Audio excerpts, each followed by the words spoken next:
Nintendo in the world of video games is quite known for risk-taking. This kind of attitude helped them through the last decades. The company is always focused on bringing something new to the table. They are the video game company. They don't really look too much at trends, they tend to lead them. They've had these incredible ups and incredible downs, but they never seem to really lose sight of who they are throughout any of that. Nintendo is worth tens of billions of dollars, and some people say it could be worth a whole lot more, because behind Nintendo's huge global success, cheerful characters and colourful consoles, is a company famous for holding back, choosing control over expansion and quality over scale.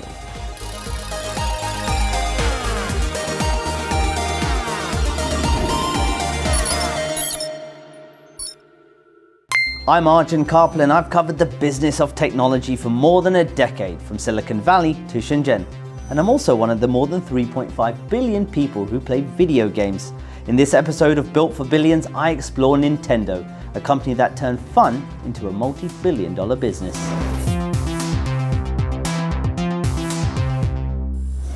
Nintendo's story stretches far beyond the controller in your hands. The company traces its roots back to 1889, when it was founded in Kyoto, Japan. It started out making hanafuda, a type of traditional Japanese playing card. For much of the 20th century, it remained a family-run, mostly local business. But from the early 1970s through to the 1980s, Nintendo began to pivot, first into toys, and then the leap that would change entertainment forever: video games. More than a century on from its founding, Nintendo stands as one of Japan's most influential global brands, celebrated for combining craftsmanship with cutting-edge creativity. I think that Nintendo is considered to be a little bit of a national treasure inside Japan. It's a very old company, even by Japanese standards. Everybody knows Nintendo. Anyone who's engaged with games knows what Nintendo is kind of about. It's family-friendly fun.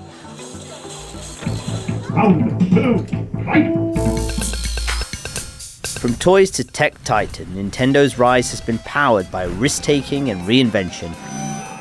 And the company owes much of its innovation and creativity to one man: video game designer, producer, and director Shigeru Miyamoto.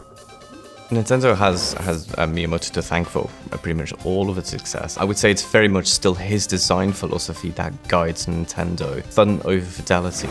Mario and Link and Pokémon, Kirby, all of those characters are so familiar and are so rooted in this idea of being child-friendly and sort of family-friendly is really what sets Nintendo apart. And I think that all of that comes from Miyamoto. If you speak to any game developer in the industry, it's their games that has inspired what they've gone on to create. And it's not just players who feel Miyamoto's influence. His creations for Nintendo helped to shape the entire video game industry. They're often used as an inspiration, really, both from a business sense, but actually also from a creative sense. As a business, they are one of the most profitable games companies because of the way they maintain the value of their products and don't lose money on them. Over the past 10 years, Nintendo has weathered dramatic swings in earnings, from years of booming revenue to periods of slump, largely tied to waves of new consoles, major game releases, or blockbuster IP launches. Yet even in the lean years, Nintendo's profit margins have held steady. That kind of consistent profitability suggests that Nintendo is not riding on a single hit or console, but rather that its brand and characters are resonating in a deeper way. Nintendo don't like to lose money on anything. So if you look at the PlayStation and Xbox business, historically, what they would do is they would sell their consoles at a loss. And the idea is they would make the money back from the software and the services afterwards. And Nintendo don't do that. So they always sell things at a profit, including their new latest hardware. Their games don't drop in price. That's something that they're maintaining. That value means that they're actually one of the highest margin game companies you can get. For the year ending March 2024, Nintendo earned 1.67 trillion yen, or around $11 billion in revenue, with a net profit of 528 billion yen, or $3.5 billion. That represents an operating margin of 32%. The following year, as the Switch approached its end of life, both revenue and profit fell sharply. Even so, Nintendo's efficiency remained high, clinging on to a 24% operating margin.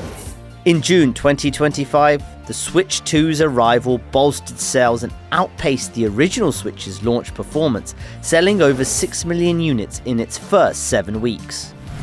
What's interesting about Nintendo, though, is that throughout its history, the same strategy has stuck, designing its most popular games and consoles in-house. Nintendo is a very proud company in that sense that it wants to own the entire stack.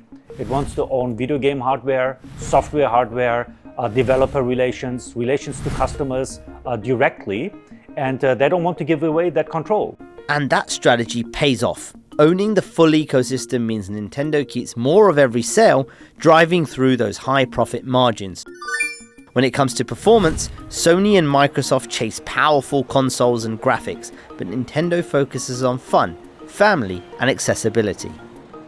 I think one main driver for Nintendo is that they don't focus on high fidelity gaming. So Nintendo is not about photorealistic 3D graphics, fluid animations, and things of that nature. Nintendo is more about casual gaming, and I think that kind of approach helps them with their margins. At its core, Nintendo is making the most money with just the very traditional video game business. But in recent years, they also try to monetize their IP further. When you think about video games, you think about the iconic characters, and it's Super Mario, and it's The Legend of Zelda, and it's things like Pokémon even, which isn't directly Nintendo. And those all come out from that house. So these characters like Mario and Pikachu, they're obviously Nintendo's main IP franchises.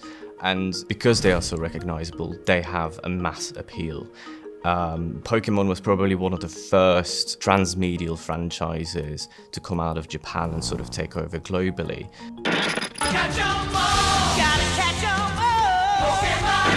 It started as a video game, became a manga, then became an anime, and now is pretty much everywhere. And the same is now true for Mario as well. The expansion into cinema, into films, allows Nintendo to attract a young crowd who might not be familiar with Mario.